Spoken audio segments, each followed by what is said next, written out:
Hi everybody, and welcome back to Task 3.2 video.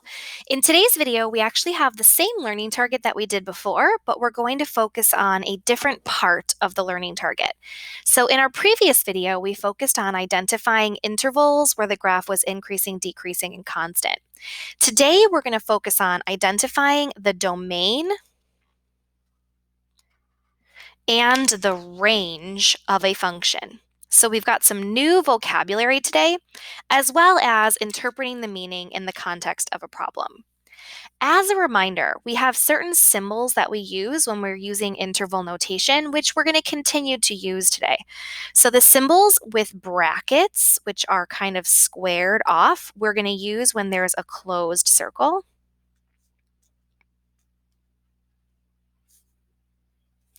And we're going to use the symbols parentheses when there is an open circle,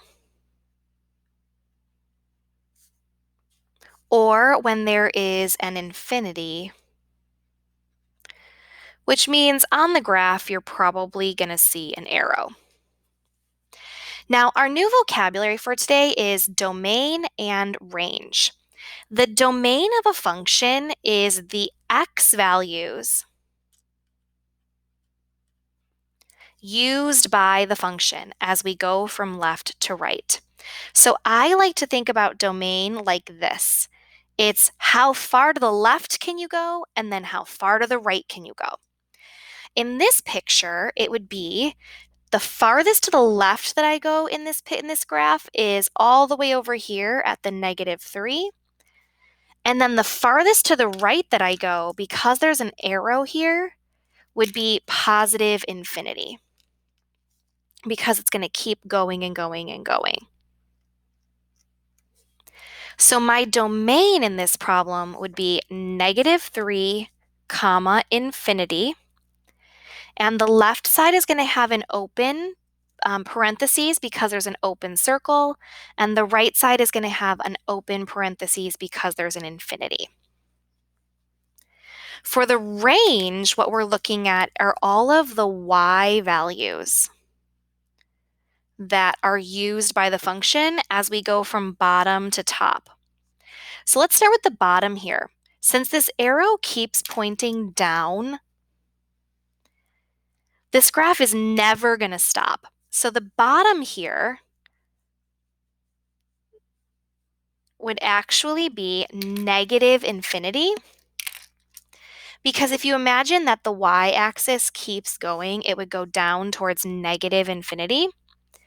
And the top here, the highest the graph is ever going to go, is going to be the +5. So that means that my range would be negative infinity, 5, the lowest to the highest. I like to think about it like this. Since infinity always has a parentheses, and then at the top here, we can see it's a closed circle and there's a nice solid chunk of the graph there. So that's going to be closed, which means a bracket. Okay. Now that we've kind of introduced domain and range, let's do a bunch of examples. So let's start with domain for this first problem. I find it really helpful to kind of visualize if I draw in these dotted lines. So domain for this problem means how far can you go to the left, like what's the farthest, and then how far can you go to the right, what's the farthest you go to the right. The farthest that this graph goes to the left would be all the way over here at the -9. And the farthest that this graph goes to the right would be all the way over here at the +8. So that means that my domain would be -9, 8. Since this is a closed circle, I would use a bracket. And since this is a closed circle, I would use a bracket. My range would be like this.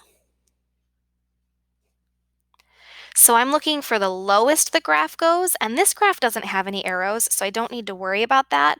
The lowest the graph goes is going to be here at the -5, and the highest the graph goes is going to be here at the +6. So my range would be -5, 6 from low to high. Since there's closed circles at both, I would put brackets for both. So domain and range.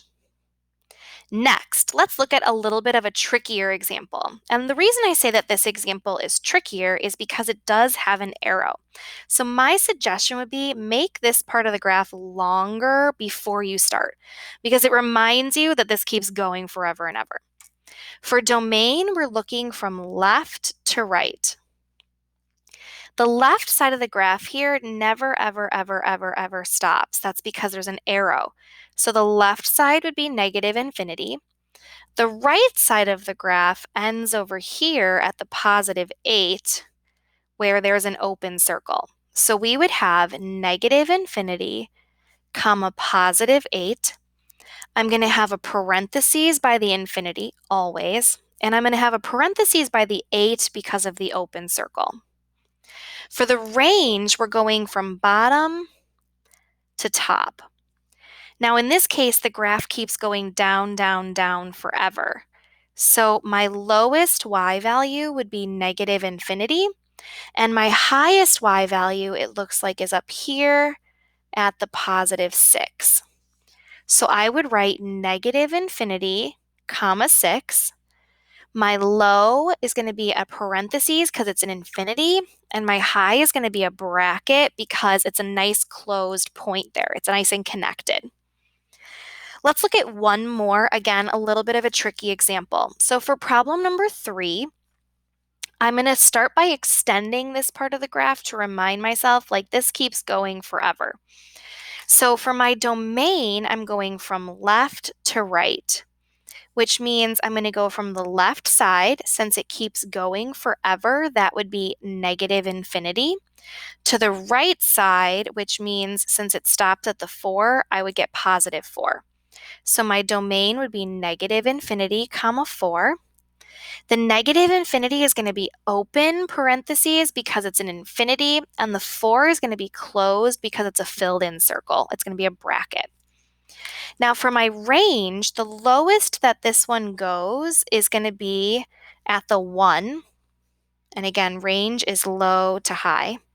And the highest that this goes is forever and ever and ever. It never stops. So it would be positive infinity. So I would say that my range is 1 comma infinity. The 1 is going to be closed because there's a closed circle here. And the infinity is going to be a parentheses because infinities always have parentheses. Now let's look at interpreting this in the context of a question. Throughout this module, we're going to be asked, again, to interpret values in the context of a story. It's a really good idea to start by labeling the axes on the graph, just like we did yesterday, before you start doing the problem. Then you're going to want to make sure that you tell me the meaning of the x values using units, as well as the meaning of the y values using units. So is it minutes? Is it hours? Is it miles? Is it gallons? Josh leaves home and goes on a drive. The x-axis represents the time in minutes, so I'm going to go ahead and label that right away. The x-axis represents the time in minutes.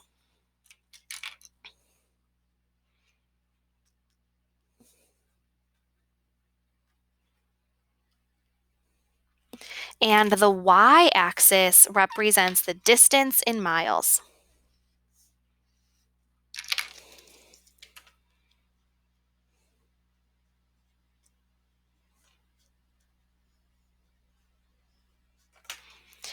First, we're going to identify if each of these statements is true or false. And then once we know whether it's true or false, if it is true, we're going to interpret the meaning in the context of the question. Let me see if I can get that to focus. Hold on one second. There we go. Okay, so the first statement here is that the domain is 0, 18. So let's take a look at domain. As a reminder, domain is the left to the right.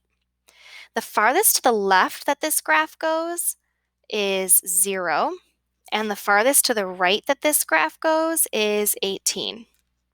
So this is true.